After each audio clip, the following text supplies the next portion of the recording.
시애틀 순복음교회 성도 여러분, 한 주간도 주님의 은혜 가운데 평안하셨습니까? 오늘도 참 좋은 날입니다. 이 귀하고 복된 이 아침 하나님께 예배 드릴 때에 주님이 우리를 위해서 준비하신 크고 놀라우신 사랑과 그 평안이 저와 여러분들의 삶 속에 가득하기를 예수님의 이름으로 축원드립니다. 우리 다 같이 사도신경 하심으로써 7월 19일 셋째 주 주일 예배를 하나님께 드리겠습니다. 전능하사 천지를 만드신 하나님 아버지를 내가 믿사오며 그 외아들 우리 주 예수 그리스도를 믿사오니 이는 성령으로 잉태하사 동정녀 마리아에게 나시고 본디오 빌라도에게 고난을 받으사 십자가에 못 박혀 죽으시고 장사한 지 사흘 만에 죽은 자 가운데서 다시 살아나시며 하늘에 오르사 전능하신 하나님 우편에 앉아 계시다가 저리로서 산자와 죽은 자를 심판하러 오시리라. 성령을 믿사오며 거룩한 공예와 성도가 서로 교통하는 것과 죄를 사하여 주시는 것과 몸이 다시 사는 것과 영원히 사는 것을 믿사옵나이다. 아멘. 오늘 은혜 받으실 하나님의 말씀은 열왕기상 19장 13절부터 18절 말씀입니다. 열왕기상 19장 13절부터 18절 말씀을 다 같이 합독하시겠습니다. 엘리야가 듣고 겉옷으로 얼굴을 가리고 나가 굴 어귀의 섬에 소리가 그에게 임하여 이르시되 엘리야야 내가 어찌하여 여기 있느냐. 그가 대답하되 내가 만군의 하나님 여호와께 열심히 유별하오니 이는 이스라엘 자손이 주의 언약을 버리고 주의 제단을 헐며 칼로 주의 선지자들을 죽였음이오며 오직 나만 남았거늘 그들이 내 생명을 찾아 빼앗으려 하나이다. 여호와께서 그에게 이르시되 너는 내 길을 돌이켜 광야를 통하여 다메섹에 가서 이르거든 하사엘에게 기름을 부어 아람의 왕이 되게 하고 너는 또 님시의 아들 예후에게 기름을 부어 이스라엘의 왕이 되게 하고 또 아벨 무홀라 사밧의 아들 엘리사에게 기름을 부어 너를 대신하여 선지자가 되게 하라. 하사엘의 칼을 피하는 자를 예후가 죽일 것이요 예후의 칼을 피하는 자를 엘리사가 죽이리라. 그러나 내가 이스라엘 가운데에 7,000명을 남기리니 다 바알에게 무릎을 꿇지 아니하고 다 바알에게 입맞추지 아니한 자니라. 아멘. 함께 봉독한 말씀을 가지고 내 길을 돌이켜 라는 제목으로 은혜 나누겠습니다. 우리는 지난 주일 예수님께서 길이요 진리요 생명 되심을 통해 우리가 어떤 길을 걸어야 될지, 우리가 하나님께로 가는 길이 그 생명의 길이, 그 진리의 길이 무엇인지에 대해서 다윗의 길과 여로보암의 길을 비교해 가면서 살펴보았습니다. 북이스라엘은 다윗의 길을 걷지 않았고 하나님이 미워하시고 하나님이 싫어하시는 우상을 섬기는 그런 나라로 바뀌어져 가고 있었습니다. 그런 북이스라엘 중에서도 가장 악한 왕, 가장 하나님을 대적하는 왕이라고 할 수 있는 그 아합이라는 왕이 등장하는데요. 오늘은 그 아합에 관련된 이야기와 그에게 보내주셨던 하나님의 사자, 하나님의 선지자 엘리야에 관련된 내용입니다. 엘리야 하면 우리가 잘 알다시피 하늘로부터 불을 내리게 하는 그런 능력의 종이었습니다. 또 하나님께서 그를 부르실 때 불병거를 타고 하늘로 올라가 하나님의 품에 안겼던 그런 사람으로 우리가 잘 알고 있습니다. 그렇게 어마어마한 능력과 권능을 가지고 있었던 그 선지자가 남유다가 아닌 북이스라엘의 선지자였다는 사실을 우리는 기억해야 할 것입니다. 우리가 알고 있는 선지자, 이사야 선지자, 예레미야 선지자, 이런 선지자들은 대체적으로 남쪽 유다에서 활동한 선지자였습니다. 우리가 알고 있는 북이스라엘, 그것도 가장 하나님 앞에 타락했던 아합 시대에 활동했던 두 선지자가 있는데 그 선지자 한 명이 엘리야 선지자이고 그리고 그를 대신해서 선지자가 되었던 엘리사가 바로 그 대표적인 인물들입니다. 남유다에서는 있지 않았던 하나님의 권능, 권세, 기적, 이사, 표적들이 엄청나게 일어났던 것을 우리 성경을 통해서 알 수 있습니다. 왜 그래야만 했을까요? 북이스라엘은 하나님을 알 만한 것들을 이제 잊어버렸습니다. 율법을 지키지도 않았고 하나님의 성전에 와서 하나님께 예배드리지도 않았습니다. 하나님이 아닌 다른 금송아지를 만들어 놓고 그것이 이집트에서 자신들을 인도해낸 하나님이다라고 믿고 있었기 때문에 참된 하나님을 만날 기회가 그들에게는 상실되었습니다. 그런 이유로 하나님은 권세 있는 하나님의 종들을 보내시고 기적과 표적을 통해서는 도무지 돌이키지 않는 그들의 완악한 마음을 돌이키시려고 무단히 노력하셨던 것이 북이스라엘에서 활동한 선지자들과 그와 관련된 성경의 내용들입니다. 지난주에도 살펴보았지만 도대체 아합이라는 왕이 왜 하나님께 범죄하였을까? 도대체 무슨 범죄를 하였는가? 한번 성경을 통해서 보겠습니다. 열왕기상 16장 30절에서 33절 말씀을 다 같이 보겠습니다. 오므리의 아들 아합이 그의 이전의 모든 사람보다 여호와 보시기에 악을 더욱 행하여 느밧의 아들 여로보암의 죄를 따라 행하는 것을 오히려 가볍게 여기며 시돈 사람의 왕 엣바알의 딸 이세벨을 아내로 삼고 가서 바알을 섬겨 예배하고 사마리아에 건축한 바알의 신전 안에 바알을 위하여 제단을 쌓으며 또 아세라 상을 만들었으니 그는 그 이전에 이스라엘 모든 왕보다 심히 이스라엘 하나님 여호와를 노하게 하였더라. 아합 왕은 여로보암 왕과는 비교도 안 될 만큼 하나님께 범죄한 왕입니다. 그는 바알, 아세라라는 고대 근동의 어떤 풍요의 신, 다산의 신, 그런 신을 이스라엘 민족에게로 가지고 왔던 임금입니다. 그의 아내 이세벨은 자신의 고국에서 그 바알과 아세라를 섬기는 많은 선지자들, 그들을 섬기는 사람들을 이스라엘로 모이게 했습니다. 그것이 이세벨의 정치적인 세력이 되었고, 또 이미 야훼의 신앙, 여호와의 신앙이 붕괴되어 있는 북이스라엘에서 이세벨과 그를 따르는 종교 지도자들의 세력들은 가히 아주 막강한 그런 세력을 가지고 있었습니다. 그래서 주의 선지자들, 하나님의 말씀을 전하고 하나님의 뜻대로 이스라엘에게 돌이키라고 외쳤던 선지자들을 모두 다 제거하기 시작합니다. 이런 일로 인하여 이스라엘은 3년 동안 비가 오지 않는 극심한 가뭄과 고통을 겪게 됩니다. 그리고 아합 왕은 그것이 엘리야 때문이라고 생각하고 엘리야를 죽이려고 사방으로 찾아다녔지만 하나님의 보호하심에 따라 엘리야는 아합 왕의 손에 잡히지 않았고 이세벨의 손에서도 무사할 수 있었습니다. 그런데 그 엘리야가 하나님의 말씀을 받고 아합 왕을 찾아오는 그런 장면이 있습니다. 우리가 잘 알고 있는 갈멜산에서의 어떤 대결인데요. 그때 장면을 한번 살펴보겠습니다. 열왕기상 18장 21절에서 24절 말씀입니다. 엘리야가 모든 백성에게 가까이 나아가 이르되 너희가 어느 때까지 둘 사이에서 머뭇머뭇하려느냐?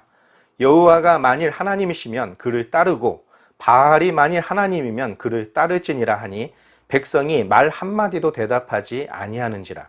엘리야가 백성에게 이르되 여호와의 선지자는 나만 홀로 남았으나 바알의 선지자는 450명이로다. 그런즉 송아지 둘을 우리에게로 가져오게 하고 그들은 송아지 한 마리를 택하여 각을 떠서 나무 위에 놓고 불은 붙이지 말며 나도 송아지 한 마리를 잡아 나무 위에 놓고 불은 붙이지 않고 너희는 너희의 신의 이름을 부르라. 나는 여호와의 이름을 부르리니 이에 불로 응답하는 신 그가 하나님이니라. 백성이 다 대답하되 그 말이 옳도다 하니라. 아멘. 이스라엘 백성들은 여호와 하나님을 섬기기보다는 바알과 아세라를 섬기는 쪽으로 많이 기울었던 것 같습니다. 첫 번째는 정치적으로 바알과 아세라를 섬기는 그런 정치적인 세력들이 이세벨을 등에 업고 그 나라의 모든 중요한 요직들을 다 장악했을 것입니다. 왕의 측근에 서기 위해서는 이스라엘의 어떤 브레인으로서의 삶을 살기 위해서는 바알과 아세라를 섬기는 그들과 함께하지 않으면 그들에게는 기회가 주어지지 않았습니다. 또 바알은 풍요를 상징하는 신입니다. 또 아세라는 다산, 많은 자녀를 낳는, 많은 가축의 새끼를 낳는 그것을 상징하는 그런 여신입니다. 당시 농경사회였던 농사와 목축업하던 이스라엘 백성들에게 있어서 풍요와 그런 가축들 그리고 자녀의 다산은 그것은 부강한 나라가 되고 가족이 부유해지는 어떤 척도였기 때문입니다. 그렇기 때문에 여호와 하나님보다는 그들은 바알과 아세라 쪽으로 많이 기울였던 것 같습니다.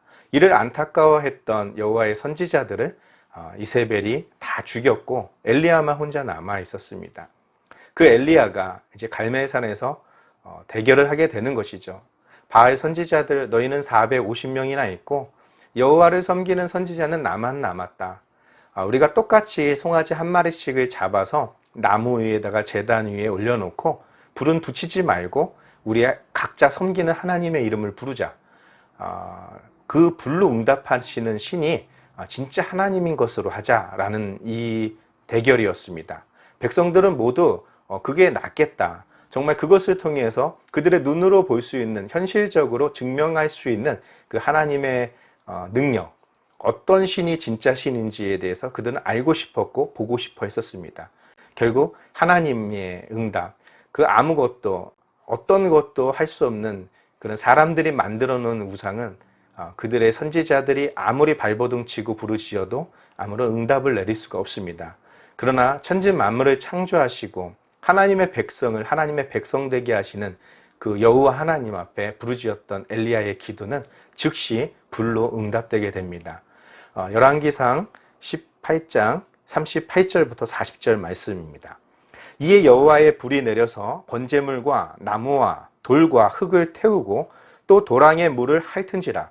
모든 백성이 보고 엎드려 말하되 여호와 그는 하나님이시로다. 여호와 그는 하나님이시로다 하니 엘리야가 그들에게 이르되 바알의 선지자를 잡되 그들 중 하나도 도망하지 못하게 하라 하매 곧 잡은지라. 엘리야가 그들을 기손 시내로 내려다가 거기서 죽이니라.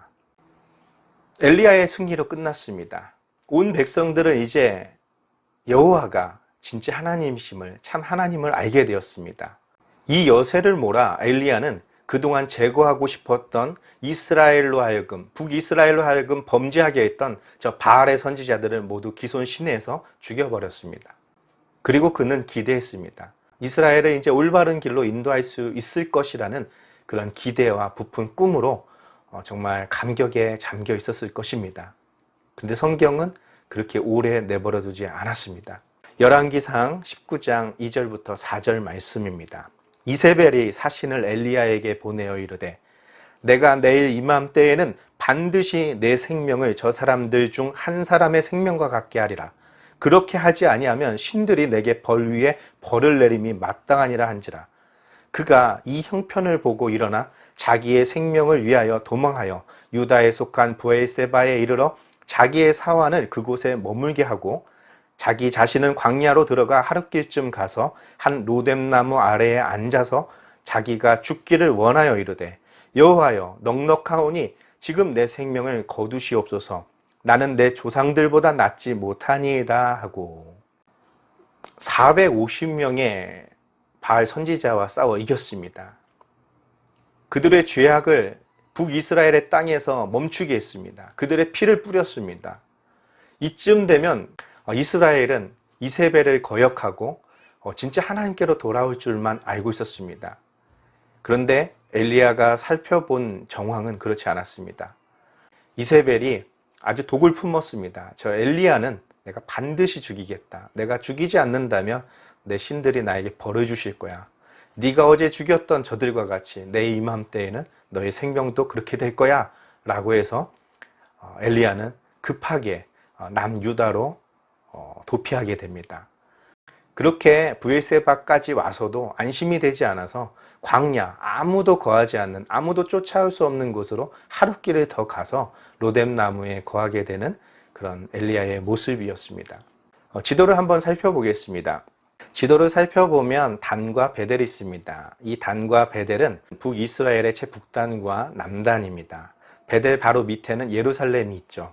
예루살렘에 가지 못하게 하기 위하여 베델에 제단을 쌓았고 또 이스라엘의 모든 사람들이 예루살렘의 방향이 아닌 정반대의 방향으로 가서 하나님께 예배드리려는 목적으로 단에다가도 금송아지를 세웠던 것을 알 수 있습니다.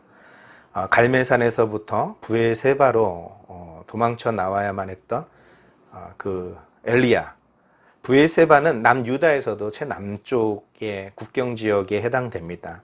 거기서도 로뎀나무가 정확히 어디쯤인지 모르겠지만 하룻길쯤 가서 어떤 로뎀나무 아래에서 하나님에게 죽여달라고 소원을 빌었던 그런 장소였습니다. 거기서 오늘 우리가 읽었던 본문 말씀은 시내사에서 이제 여호와 하나님의 말씀을 듣고 새로운 그 비전과 목표를 가지고 그가 다시금 사역을 시작하게 되는데요. 사실 시내산의 위치는 정확하게 알지 못합니다. 지금으로부터 3,500년 전에 있었던 어떤 사건인데 정확하게 출애굽의 경로에 대해서도 논란의 여지가 있고 어디가 시내산이다 라는 어떤 논란의 여지가 있습니다. 빨간색으로 이제 표시되어 있는 그 길이 전통적으로 이제 표시되어 있는 시내산, 우리가 성지순례를 가게 되면 오르게 되는 그런 시내산이 있는 그런 곳입니다. 근데 최근에 어떤 연구나 어떤 증거들을 봤을 때 사우디아라비아 쪽 구약 시대에는 미디안 광야라고 할 수 있죠.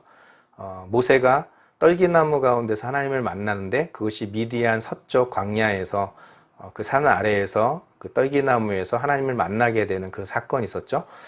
그 산이 바로 시내산이다라는 어떤 그런 증거들로 책들도 나오고 있습니다. 정확하게 알지 못하지만 중요한 것은 시내산이 어디에 있는가가 중요한 것이 아니라 이 시내산이 있는 방향이 중요한 것입니다. 북이스라엘 아합과 아세라가 가장 영향력을 미칠 수 없는 그런 장소로 엘리야는 도망쳐 나갔던 것을 알 수 있습니다. 엘리야는 생각했습니다. 그리고 엘리야는 믿었겠죠.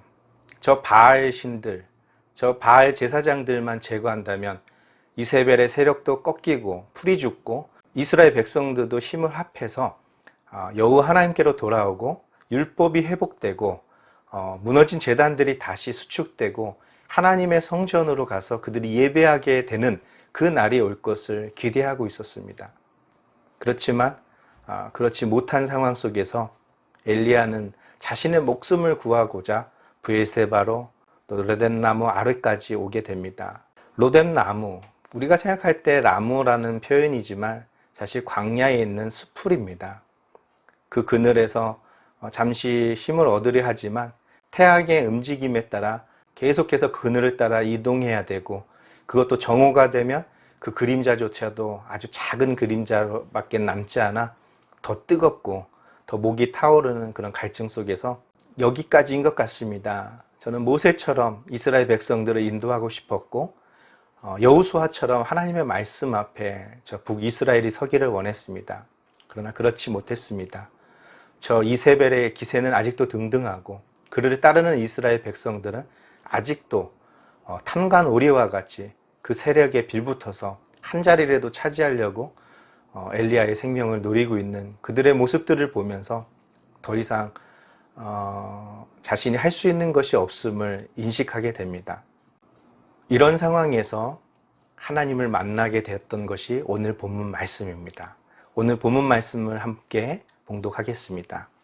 열왕기상 19장 13절에서 18절 우리 다시 한번 함께 합독하겠습니다. 엘리야가 듣고 겉옷으로 얼굴을 가리고 나가 굴 어귀의 섬에 소리가 그에게 임하여 이르시되 엘리야야 내가 어찌하여 여기 있느냐. 그가 대답하되 내가 만군의 하나님 여호와께 열심히 유별하오니 이는 이스라엘 자손이 주의 언약을 버리고 주의 제단을 헐며 칼로 주의 선지자들을 죽였음이오며 오직 나만 남았거늘 그들이 내 생명을 찾아 빼앗으려 하나이다. 여호와께서 그에게 이르시되 너는 내 길을 돌이켜 광야를 통하여 다메섹에 가서 이르거든 하사엘에게 기름을 부어 아람의 왕이 되게 하고 너는 또 님시의 아들 예후에게 기름을 부어 이스라엘의 왕이 되게 하고 또 아벨무홀라 사밧의 아들 엘리사에게 기름을 부어 너를 대신하여 선지자가 되게 하라. 하사엘의 칼을 피하는 자를 예후가 죽일 것이요 예후의 칼을 피하는 자를 엘리사가 죽이리라. 그러나 내가 이스라엘 가운데서 7,000명을 남기리니 다 바알에게 무릎을 꿇지 아니하고 다 바알에게 입맞추지 아니한 자니라. 아멘. 하나님은 엘리야에게 묻습니다. 너 여기 왜 있니?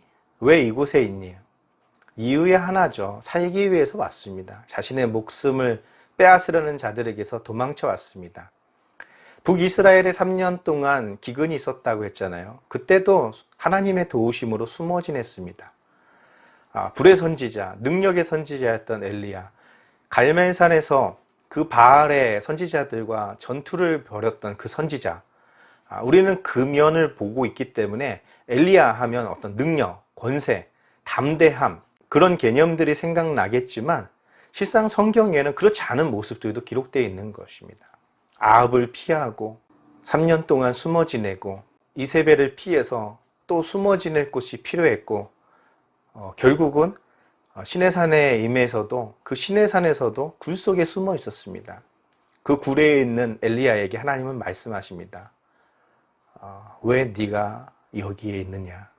엘리야는 담대히 외칩니다. 하나님 아시죠? 내가 하나님 앞에 열심히 얼마나 특심했는지, 이스라엘의 어떤 사람들보다 내가 하나님에 대한 열정이 있었는지 하나님 아시죠? 물론 하나님 아시죠. 그는 자기를 죽이려던 아합 앞에서도 담대히 섰고 기세 등등한 바알의 선지자 앞에서도 대결을 할 정도로 대단한 인물이었습니다. 하나님을 사랑했습니다. 이스라엘로 하여금 바알이 하나님인지 여호와가 하나님인지 오늘 너희가 한번 니네 눈으로 직접 보고 그 하나님 앞에 서라고 외쳤던 사람입니다. 대단한 사람입니다.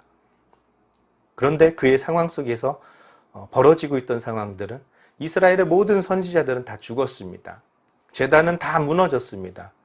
그리고 그들은 이제 엘리야까지도 죽이려 하고 있다라는 말로서 내가 여기 있을 수밖에 없는 이유에 대해서 하나님에게 말씀을 드립니다. 그러나 하나님의 말씀은 엘리야의 그 이유와는 정반대의 말씀을 하십니다. 너 북이스라엘의 선지자도 내가 세웠는데 너는 지금 북이스라엘을 떠나 남유다를 떠나 지금 이곳에 와서 굴에 숨어 있느냐? 너는 가라는 거예요. 지금 왔던 길에서 돌이켜서 아예 북이스라엘에 지나서 더 북쪽으로 올라가 다메섹으로 가서 하사엘에게 기름을 부어 아람의 왕이 되게 해라. 아람은 이스라엘, 북이스라엘의 적군입니다. 적군의 진에 가서 다른 사람에게 아람의 왕을 세우라는 그런 명령이죠. 정말 아무리 간이 큰 사람도 이렇게 하기 힘든 사명일 것입니다. 그리고 예후에게 기름을 부어서 북이스라엘의 왕이 되게 하라는 것입니다. 당시 아합과 아세라의 기세가 얼마나 등등했습니까? 근데 예후에게 기름을 부어서 임금을 바꾸라는 얘기입니다. 엘리야의 입장에서 보면 정말 하나님 너무하지 않습니까? 지금 나 하나 살겠다고 이렇게 도망쳐 나온 나에게 임금을 바꾸라고요? 따져 물을 수도 있습니다. 그리고 엘리사에게 너를 대신해서 선지자가 되게 하라는 3가지 미션을 받고 엘리야는 다시 북이스라엘로 떠납니다. 그런데 우리가 성경을 보면 알겠지만 엘리사에게 자신의 뒤를 이을 선지자로 세운 것 말고는 사실상은 엘리야가 하지 않았고 엘리사가 엘리야를 대신해서 하사엘에게 기름을 부어서 아람의 왕이 되게 했고 예후에게 기름을 부어서 이스라엘의 왕이 되게 하는 그런 사건이 있었습니다. 엘리야는 자신 혼자만 남았다고 생각하고 있었습니다. 엘리야는 자신만이 유일하게 남은 하나님을 섬기는 사람이라고 생각해 왔었습니다. 그런데 하나님은 말씀하십니다. 엘리야야, 나는 너를 북이스라엘을 위해서 너를 선택하고 세웠어. 네 생명이 위태로울 때 내가 너를 숨겨주고 네가 먹을 것이 없고 마실 것이 없을 때 내가 너에게 먹을 것과 마실 물과 너에게 선을 베풀 사람들을 보내주지 않았니? 이세벨이 네 목숨을 찾는다고 해도 결코 너를 찾을 수 없을 것이며 이세벨이 너의 생명도 앗아가지 못할 거야 라는 말씀을 간접적으로 하시는 것입니다. 엘리야는 혼자 남았다고 생각합니다. 그러나 하나님은 말씀하십니다. 네가 알지 못하는 7,000명이 준비되어 있단다. 네가 알지 못하는 바알에게 무릎 꿇지도 않았고 바알에게 입 맞출 생각조차도 없는 여호와 하나님을 사랑하고 여호와 하나님의 말씀을 사랑하는 사람이 7,000명이나 준비되어 있다는 것입니다. 우리는 하나님의 일을 한다고 할 때 때로는 외롭고 힘들고 지칠 때도 있습니다. 나만 이렇게 애쓰는 것 같기도 하고 또 교회를 섬기시는 분들 입장에서 볼 때 교회를 사랑하는 사람은 나밖에 없는 것 같아 라고 느낄 때도 있을 것입니다. 그것은 어떻게 보면 엘리야의 마음일 수 있습니다. 그리고 그 마음이, 그리고 그들의 노력이 결코 헛되지는 않습니다. 그렇지만 거기에 머물러 있다면 어쩌면 호렙산에서 그 동굴에 있는 엘리야의 모습일 수도 있고, 로뎀나무에서 이제 죽여주십시오, 내가 이렇게까지 봉사했고 여기까지 내가 하나님의 일을 했었는데 아무 성과도 없네요. 저들은 돌아올 기미도 없네요. 교회는 부흥할 어떤 그런 기미가 보이지도 않네요. 아무것도 이룬 것이 없네요 하면서 그렇게 자포자기할 수도 있습니다. 그런 하나님의 말씀을 늘 묵상하고 늘 하나님의 말씀을 듣는 사람들은 내 길을 돌이켜서 다시 북이스라엘로 갈 수 있습니다. 거기서 죽는 날까지, 하나님이 부르시는 날까지 그 일들을 열매가 있든지 없든지, 곡식을 거두든지 못 거두든지 그곳에서 하나님의 일들을 하게 될 것입니다. 이토록 하나님께서는 사람들이 잘못된 길로 가고 있을 때 그것만으로 그를 심판하시지 않습니다. 끊임없이 그가 돌아갈 길을 제시해 주십니다. 그가 행해야 될 길을 하나님은 말씀하십니다. 그리고 그 말을 지켜서 행하는 자에게 하나님은 은혜를 베푸시고 구원을 베푸십니다. 그러나 그렇지 아니하고 끝까지 그 말을 듣지 않고 순종하지 않는 자들은 자기 스스로의 힘으로 앞으로 닥쳐올 하나님의 진노, 하나님이 내버려 둔 그 모든 상황에서 자신의 힘으로만 극복해내야 할 것입니다. 결국 하나님이 끊임없이 북이스라엘이 돌아올 것을, 그리고 그 능력의 선지자들을 보내가면서 하나님은 남유다에는 베풀지 않았던 그런 강력한 하나님의 그런 일들이 있었음에도 불구하고 북이스라엘은 하나님께로 돌아오지 않고 다윗의 길로 돌아오지 않았습니다. 그런데 여기서 한 가지 굉장히 중요한 것이 있음을 함께 나누고자 합니다. 아합, 이스라엘의 그 어떤 왕보다도 하나님 앞에 범죄했던, 하나님이 가장 싫어했던 왕, 그리고 자신만 잘못할 뿐 아니라 바알과 아세라를 온 백성으로 섬기게 만들었던 그 악한 왕, 이방인 이세벨을 아내로 맞이하여 더 많은 우상들을 이스라엘 땅으로 들고 들어왔던 그 악한 왕, 그 왕에 대한 멸망과 그 왕에 대한 저주가 엘리야를 통해서 전달되게 됩니다. 열왕기상 21장 20절에서 24절입니다.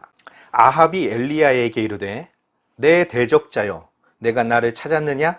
대답하되 내가 찾았노라.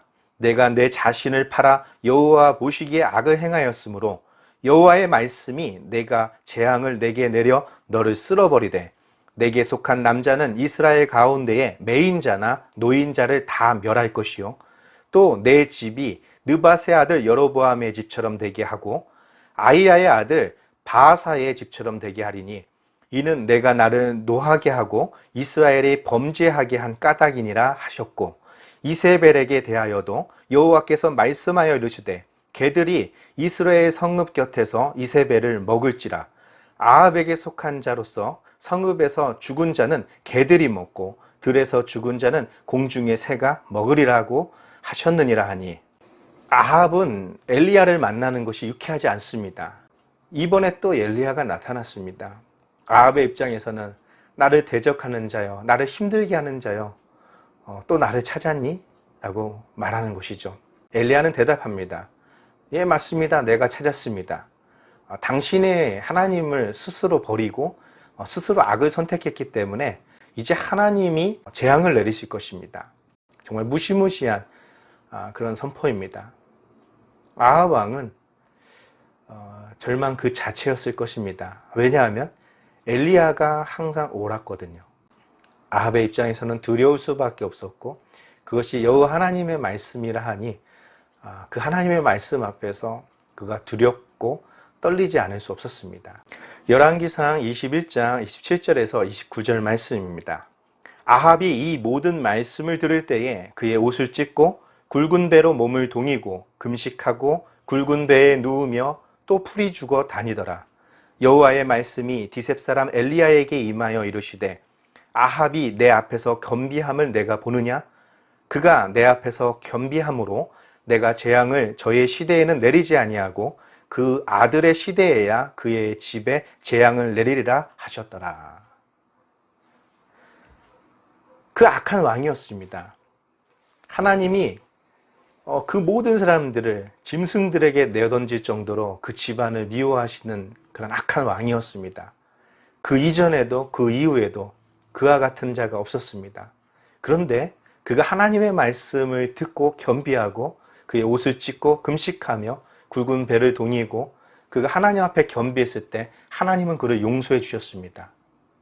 그리고 그의 아들 때에 하나님의 준비된 재앙은 임하게 될 것이라 말했습니다. 만약 그 아들도 돌이켜서 하나님께 회개했었다면 어떤 결과가 있었을까요? 이제 말씀을 정리하고 마치겠습니다. 북이스라엘은 세워지는 그 시점부터 정치적으로나 종교적으로나 하나님이 원치 않는 방향으로 갔습니다. 그렇지만 그가 하나님 앞에 그런 왕이라 할지라도 그런 악한 자라 할지라도 하나님 앞에 겸비했을 때, 돌아왔을 때, 돌이켰을 때 하나님은 용서하셨습니다. 그의 살아있는 날 동안에는 하나님의 저주가 그에게 내리지는 않았습니다. 여러분 기억하시기 바랍니다. 우리는 어느 길을 가야 할까? 하나님이 정말 우리에게 펼치신 길은 어디일까? 두렵고 떨림으로 선택을 해야 됩니다. 근데 한 가지 더 중요한 하나님의 은혜와 축복이 있습니다. 혹 우리가 선택한 그 길이 잘못된 길일 수도 있지 않겠습니까? 우리는 옳은 길이라고 선택하고 정말 열심히 죽을 힘을 다해 달려갔는데 하나님이 원치 않는 길일 수도 있지 않았겠습니까? 그럼에도 불구하고 하나님은 우리를 버리지 않는다는 것이 성경의 메시지입니다. 여러분, 믿음은 다른 것이 아닙니다. 믿음은 하나님이 하신 말씀을 그렇게 될 것이라고 인정하는 것입니다. 그리고 그 인정한 그 순간부터 나는 그 길을 달려가는 것입니다. 혹 내가 잘못된 길을 간다면 하나님은 주의 사자를 내 앞에 보내실 거야. 나의 길을 막으시고 나로 완전한 길로 인도하실 거야. 이제 우리에게 남은, 주님 오시는 그날까지 남은 것은 하나님의 길을 가는 겁니다. 하나님의 길이 아니라고 주의 메시지가 들려올 때 우리는 바로 그 즉시 돌이키는 것입니다. 하나님께 회개하고 하나님 말씀대로 돌아오면 하나님 우리를 용서하시고 다윗의 길로, 길이요 진리요 생명이신 예수님이 걸어가셨던 그 길로 우리를 인도해 주시는 줄 믿습니다. 하나님은 우리에게 믿습니다. 지금 너는 어디에 있는가? 왜 여기 있는가? 여러 가지 변명을 할 수 있습니다. 주님 아시죠? 제 마음을. 저만 남았습니다. 할지도 모르겠습니다. 그러나 7천 명이 남아 있습니다. 여러분이 알지 못하는 하나님 앞에 겸비되어 있는 바알에게 입 맞추지 않고 무릎 꿇지 않은 그런 대단한 하나님의 사람들이 준비되어 있다는 것, 외롭지 않다는 것, 그들과 함께 가게 될 것이라는 것, 하나님이 함께 하실 거라는 것을 여러분 마음에 잊지 않으시길 바랍니다. 오늘도 그 하나님의 능력이 저와 여러분들의 삶 속에 가득하기를, 그 하나님의 인도하심이 우리에게 늘 함께 하기를 예수님의 이름으로 축원드립니다. 다 같이 기도하겠습니다. 살아서 역사하시는 좋으신 아버지 하나님 감사와 찬양을 드립니다. 우리도 주님의 자녀입니다. 주님 뜻대로 살기로 아버지 작정하였고 발버둥 치고 있사오나 때로는 우리도 실패하고 때로는 잘못된 길을 선택하여 갈 때도 있습니다. 잘못된 길도 모르고 갈 때도 있습니다. 주님, 늘 하나님의 말씀을 선포하셔서 늘 깨닫게 하시고 돌이키게 하시고 은혜 가운데로 축복 가운데로 영광 가운데로 거하게 도와 주시옵소서. 주님 오시는 그날까지 모두가 승리하는 우리 시애틀 순복음교회 성도님들 되게 도와주시고 하나님 오시는 그날까지 귀하게 쓰임받고 큰 상급 받는 귀한 하나님의 자녀들 되게 도와 주시옵소서. 예수님의 이름으로 감사하며 기도드리옵나이다. 아멘. 우리 다 같이 주기도문 하심으로써 7월 19일 셋째 주 주일 예배를 모두 마치도록 하겠습니다.